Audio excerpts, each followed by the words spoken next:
વિચારો, એક એવો ખલનાયક જેણે એવી તપસ્યા કરી કે એને લગભગ અમરત્વનું વરદાન મળી ગયું. એક એવું રક્ષણ કવચ જેણે તોડવું, ભેદવું અશક્ય લાગે. તો આજે આપણે એક આવી જ પૌરાણિક કથા અને એના એકદમ અનોખા નાયક નરસિંહ વિશે વાત કરીશું. તો સવાલ એ છે નહીં કે જે લગભગ અમર હોય એવા દુશ્મનને હરાવાય કઈ રીતે? અને બસ આ જ સવાલ નરસિંહ અવતારની આખી કથાના કેન્દ્રમાં છે.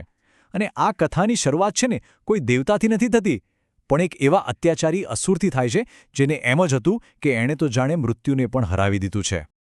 તો ચાલો આ કથામાં થોડા ઊંડા ઉતરીએ. આખી વાત શરૂ થાય છે અસુર રાજા હિરણ્યકશિપુથી. હવે આ હિરણ્યકશિપુએ એટલી કઠોર તપસ્યા કરી કે સૃષ્ટિના રચયિતા બ્રહ્માજી એના પર પ્રસન્ન થઈ ગયા. અને પછી એણે એમની પાસેથી એક એવું શક્તિશાળી વરદાન માંગ્યું જેવું પહેલાં કોઈએ નહોતું માંગ્યું.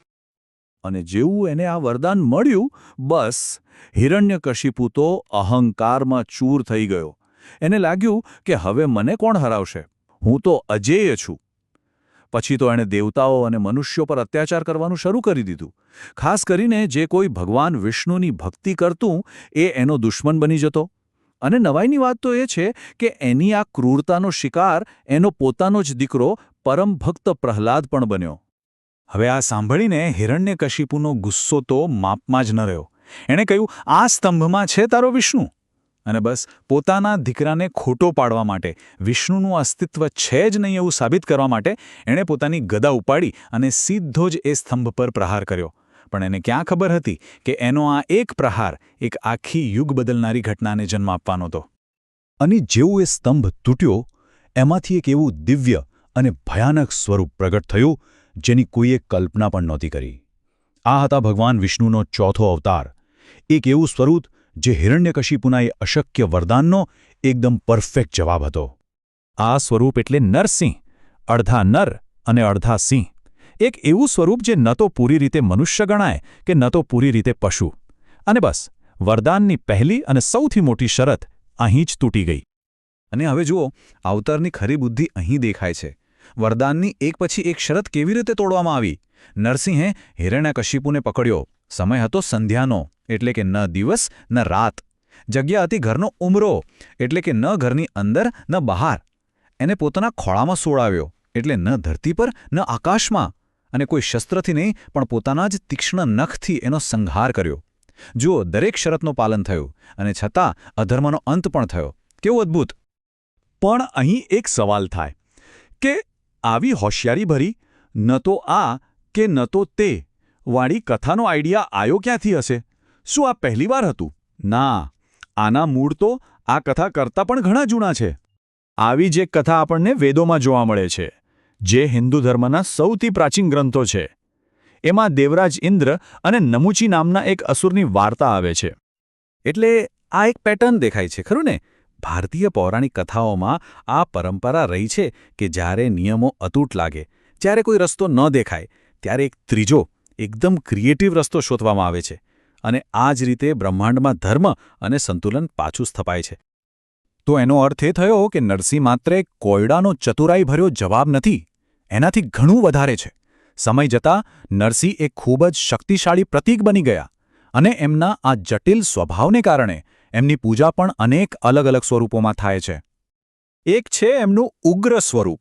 આ એમનો ભયંકર સ્વરૂપ છે, જે અત્યાચાર અને અન્યાય સામે રક્ષણ આપે છે. એમ સમજો કે ભક્તો માટે આ સ્વરૂપ અભયદાન છે અને દુષ્ટો માટે સાક્ષાત ભયનું પ્રતીક. પણ બીજી જ બાજુ એમનું સૌમ્ય સ્વરૂપ પણ છે. યોગ નરસિંહ તરીકે તેઓ શાંતિ, જ્ઞાન અને આત્મનિયંત્રણનું પ્રતીક છે. એક જ દેવતામાં આટલી ઉગ્રતા અને આટલી શાંતિ, આ દ્વૈતતા ખરેખર અદ્ભુત છે. અને એમની ઉપાસના કેટલી વ્યાપક છે એનો અંદાજો એ વાત પરથી લગાવી શકાય કે ભારતમાં અહોબિલમ જેવું એક મોટું તીર્થસ્થળ છે, જ્યાં નરસિંહના એક બે નહીં પણ પૂરા 9 અલગ અલગ સ્વરૂપોની પૂજા થાય છે. દરેક સ્વરૂપ એમના એક અલગ પાસાને દર્શાવે છે. અને આ વારસો માત્ર કથાઓ કે ગ્રંથોમાં નથી, એ પથ્થરોમાં કંડારાયેલો છે. આજથી લગભગ 1700-1800 વર્ષ પહેલાં એમના સૌથી જૂના શિલ્પો મળ્યા હતા. 5મી સદીમાં તો ગુપ્ત સામ્રાજ્યના રાજાઓ પોતાના સિક્કા પર એમની છબી છપાવતા હતા. અને 9મી સદી સુધીમાં તો એમનો પ્રભાવ એટલો વધ્યો કે ઇન્ડોનેશિયા સુધીના મંદિરોમાં એમના શિલ્પો જોવા મળે છે. આ બધું એમની શક્તિ અને પ્રભાવનો જીવંત પુરાવો છે. તો આ બધા પછી મૂળ સવાલ પર પાછા આવીએ કે આ હજારો વર્ષ જૂની કથા આજે પણ આપણા માટે આટલી મહત્વની કેમ છે? એમાં એવું તો શું છે? કારણ કે આ કથાના વિષયો સાર્વત્રિક છે. તે અશક્ય લાગતી પરિસ્થિતિમાં આશાનું પ્રતીક છે. તે અધર્મ પર દૈવી ન્યાયના વિજયની ગાથા છે અને એ આપણને આઉટ ઓફ ધ બોક્સ વિચારવાની પ્રેરણા આપે છે. પણ વાત ફક્ત બહારના દુશ્મનોની નથી, અંદરના દુશ્મનોની પણ છે. અને આ જ વાત આ કથાને વધુ ગહન બનાવે છે. આ વિચાર આખી કથાને એક અલગ જ સ્તર પર લઈ જાય છે. આ લડાઈ પછી માત્ર હિરણ્યકશિપુ જેવા બહારના અસુર સામેની નથી રહેતી, પણ આપણી અંદર બેઠેલા દુર્ગુણો, આપણો ક્રોધ, આપણો અહંકાર, આપણી ઈર્ષ્યા એ બધા આંતરિક અસુરો પર વિજય મેળવવાની પણ આ વાત છે. એટલે નરસિંહનો વારસો આપણને એ જ શીખવે છે કે જ્યારે જીવનમાં બધા રસ્તા બંધ લાગે, જ્યારે કોઈ પસંદગી અશક્ય લાગે, ત્યારે એક ત્રીજો માર્ગ હંમેશા હોય છે. એક એવો રસ્તો જે આપણી સર્જનાત્મકતામાંથી જન્મે છે. જ્યાં આશા બિલકુલ ન હોય ત્યાં શ્રદ્ધા અને બુદ્ધિથી એક નવો રસ્તો બનાવવાની પ્રેરણા એ જ છે નરસિંહ.